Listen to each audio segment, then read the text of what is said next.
Halo everyone, kembali lagi di podcast Enjoy Aja. Nah kali ini kembali lagi bersama saya Hajri Nur Taruna Perdana Angkatan 56 yang akan berbincang-bincang dan bersharing-sharing santai kepada salah satu narasumber kita. Tentunya gimana nih kabar-kabar rekan-rekan sekalian dan teman-teman yang ada di rumah. Tentunya pasti pengen tuh tahu-tahu tentang kehidupan taruna. Nah salah satu sisinya adalah podcast Enjoy Aja. Nah kali ini kita akan ditemani dengan salah satu orang hebat. Orang hebatnya di TPS Angkatan 56. Orang hebat itu diukur dengan tingkat kepintaran yang mungkin bisa dibilang itu. Nah kalau biasanya di TPS itu ada namanya The Best. Dan kali ini kita kedatangan dari The Best TPS 563 kali berturut-turut loh guys. Ternyata luar biasa sekali. Mungkin sebelum kita mulai kita bisa kenalan dulu nih sama The Best TPS. Dengan siapa dan di mana sekarang? Halo semuanya, perkenalkan nama saya Astria Pawitra Salsabila. Saya dari Prodi TPS Angkatan 56. Asal saya dari Tasikmalaya, Jawa Barat. Oh, ternyata teh ya guys. Iya. Gimana nih pengalamannya, sedikit cerita tentang masuk di AUP? Gimana perasaannya? Sebenarnya pas aku masuk ke AUP ini bukan kayak pilihan pertama gitu mau masuk ke bukan sini. pilihan pertama. Terus kenapa bisa? Waktu awal SMA tuh kan ada jalur SNMPTN, jalur undangan. Jalur Aku undangan. ikut juga karena pas itu tuh kan ada rankingan paralel. Oh, iya benar. Ya, aku coba-coba masuk daftar ke ilmu kelautan UNSUD. UNSUD itu apa kalau boleh tahu? Universitas Jenderal Sudirman yang ada di Purwokerto. Oh, Purwokerto. Oke, Iya. lanjut. Terus aku coba-coba kan, karena aku takut gak lulus, jadi aku coba lagi IPB, UGM yang vokasinya. Kemudian pas pengumuman tuh alhamdulillah aku dapat SNMPTN UNSUD jalur Terus undangan. kenapa lolos di AUP? Terus aku tuh kan nganter teman ya. Nah, nganter temen Daftar SBM. daftar SBM. Nah, Aku ditelepon ibu karena waktu itu ada om kan pulang. Terus katanya, kenapa gak masuk kedinasan kelautan perikanan aja? Nah, jadi awalnya itu karena diajak om buat masuk ke dinasan. Iya. Terus kenapa pengen masuk di dunia kelautan perikanan sih? Apa sih alasannya? Sebenarnya aku gak ada ya, orang tua aku gak ada basic dari kelautan perikanan. Tapi aku lihat omku terus pernah kan ke BAP Situbondo. Iya benar. Balai Pembenihan ikan ya. Iya, Balai Pembenihan Ikan. Nah, di sana tuh aku lihat-lihat kok seru ya. Ini lihat-lihat pembenihan, terus ada pembenihan ikan apa sih, banyak pokoknya di sana. Nah, aku tuh kayak lihat peluangnya juga banyak. Oh, jadi peluangnya terus, lihat Iya. dari pengalaman om juga. Jadi akhirnya pilih AUP. Terus kalau milih jurusan TPS, pilihan keberapa ternyata? Pilihan ke-1 emang pilihan mau pertama. Ternyata siapa tadi namanya? Lupa. Astria. Astria. Jadi ternyata Astria ini menjadikan TPS itu jadi pilihan pertama. Kenapa jadi TPS jadi pilihan pertama? Apakah karena namanya bagus atau karena prospek kerjanya yang sangat luar biasa atau gimana? Karena aku mikirnya kan ada manajemen pengelolaan teknologi, selain teknologi ada manajemennya. Jadi benar. karena kita semua harus ada manajemen, semua itu harus dimanage agar terstruktur dengan baik. Oh iya, keren sekali ya. Ternyata tidak hanya ternyata TPS itu sangat biasa sekali ternyata. Jadi karena melihat pengalaman dan prospek kerjanya, makanya rekan Astria ini bisa tertarik untuk masuk TPS. Nah, sekarang kita bahas tentang yang terjadi sekarang. Gimana sih rasanya jadi The Best 3 kali berturut-turut? Apa perasaannya? Rasanya tentu alhamdulillah ya, bersyukur banget bisa sampai di titik ini tanpa kalau tanpa doa orang tua gak mungkin. Oh, karena dua orang tua. Jadi sebagus-bagus apapun kita ternyata tetap dari restu orang tua. Ada tips dan trik nggak? Gimana menjadi the best berturut-turut 3 periode hat-trick?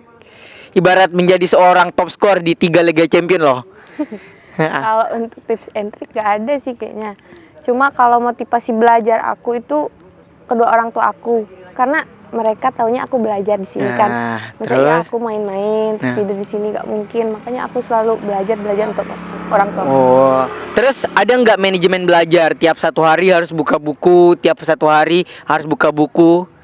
Kalau manajemen belajar enggak sih. Kalau ngerjain tugas gimana? Ketika dikasih tugas langsung kerjain atau tunggu semangat dulu atau gimana? Kalau aku langsung kerjain, tapi enggak kayak langsung selesain, enggak. nggak sampai selesai, jadi tunggu lagi ini lagi di kesempatan yang penting sebelum deadline aku harus cepet-cepet ngumpul. Berarti harus memang walaupun setengah-setengah tapi harus sebelum deadline harus ngumpul. Iya. Terus kalau misalnya kan kita nggak selamanya semangat tuh dalam belajar, kira-kira gimana sih membangun semangat dalam diri kita ketika kita udah lagi bosan, lagi capek, lagi bad mood, kira-kira gimana sih ngembaliin semangat itu? Ada tips dan trik, kasih reward diri sendiri atau gimana gitu? Kalau aku telepon orang tuaku sih. Kalau lagi capek nih, telepon orang tua, Bu, ini capek gini. Nanti kan orang tua pasti tuh, power orang tua tuh emang berperan sekali buat aku sih. Makanya aku, oh iya ya harus belajar. Kalau di sini kan kalau nggak belajar gimana? Orang tua taunya kita belajar di sini, masa kita enggak gitu. Berarti emang harapan orang tua besar banget ya buat kita. Iya. Terus kalau misalnya jajan-jajan atau nge-reward diri sendiri sering nggak ketika capek selain dari orang tua? Jajan-jajan. Check out ketika dapat nilai yang bagus atau enggak beli nasi goreng teh di depan, teh di depan atau beli di kantin?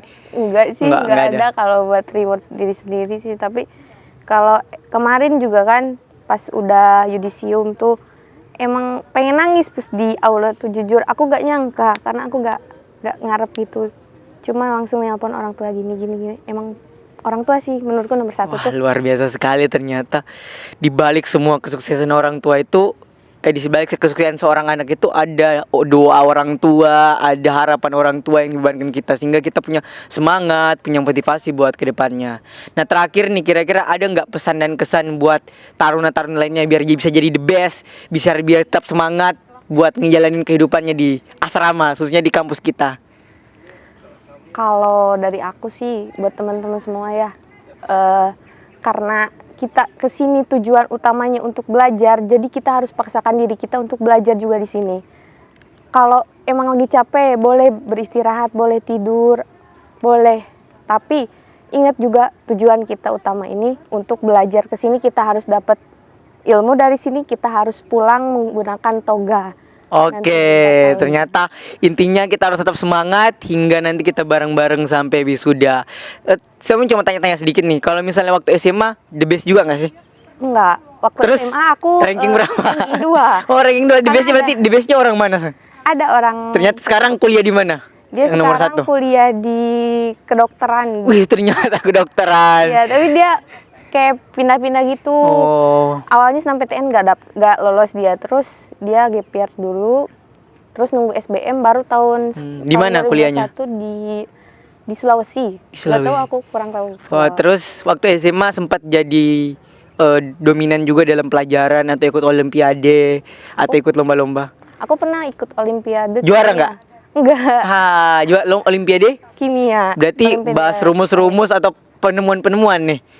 Rumus-rumus sih, tapi kayak aku inget soalnya tuh cuma 5 soal, tapi yang diketahuinya tuh kayak reaksi kimianya gak diketahui, cuma kayak metana ini.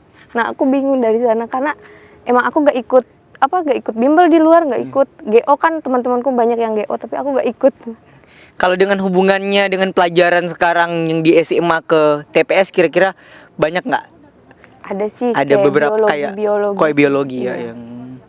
Kalau kimia kurang sih. Kalau aku sih emang sukanya eksakan, perhitungan. Kalau berarti anak statistik banget dong ini. Jadi manusia SPSS atau manusia Excel gitu soal menggunakan. Kalau sedikit informasi buat teman-teman. Jadi kalau di TPS itu kita ternyata belajar statistik juga. Kita bagaimana menghitung pendugaan stok ikan. Kita menghitung bagaimana ikan yang ada di laut dengan menggunakan rumus dan tentunya dengan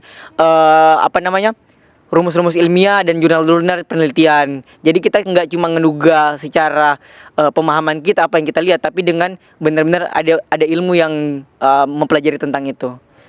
Gimana dengan pendugaan stok? Aku suka sih. Oh, suka dengan pendugaan stok. Karena aku emang dulunya pas SMA tuh pengen masuk STIS. Sekolah statistik ya. Terus pas lihat masuk TPS, ternyata ada biostatistiknya. Jadi aku alhamdulillah banget, semangat banget pas lihat biostatistik, terus pendugaan stok kan sekarang. Wah, keren sekali ternyata ya. Terakhir deh, ini yang paling terakhir. Gimana suasana kehidupan di kampus? Apakah sangat mendukung pembelajaran, teman-teman kamar atau teman-teman daerah dalam mensupport semangat kita dalam belajar berpengaruh nggak? Menurutku enggak sih, cuma kalau lingkungan kampus sih, aku jujur kalau aku nggak suka keramaian kalau belajar kan. Nanti aku kalau ada tugas misalnya cari-cari di sekitar mangrove atau di sekitar silvofisaris kan enak, damai, terus enak buat belajar pokoknya. Teman-teman di AUP khususnya di kampus Serang bisa nih kalau belajar di persemaian mangrove atau di penanaman mangrove atau di silvofisaris, pokoknya enak. Kalian harus belajar di luar, di outdoor, di indoor doang, nggak perlu. Oke, terima kasih. Ternyata ada tips dan trik juga buat para taruna di Politeknik UP dan mungkin juga buat para penonton dan pemirsa di seluruh dunia. Seluruh dunia sih. Ya kita harus bicara dunia soalnya TPS ini harus mendunia.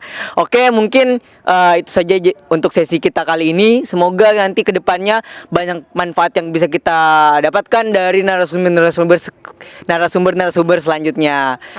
Saya Hajri Nur selaku host kali ini. Saya Astria Pawitra. Kami pamit undur diri. Jangan lupa like, komen, dan subscribe. Oke, thank you. Terima kasih ya, thank you, I love you, no smoking.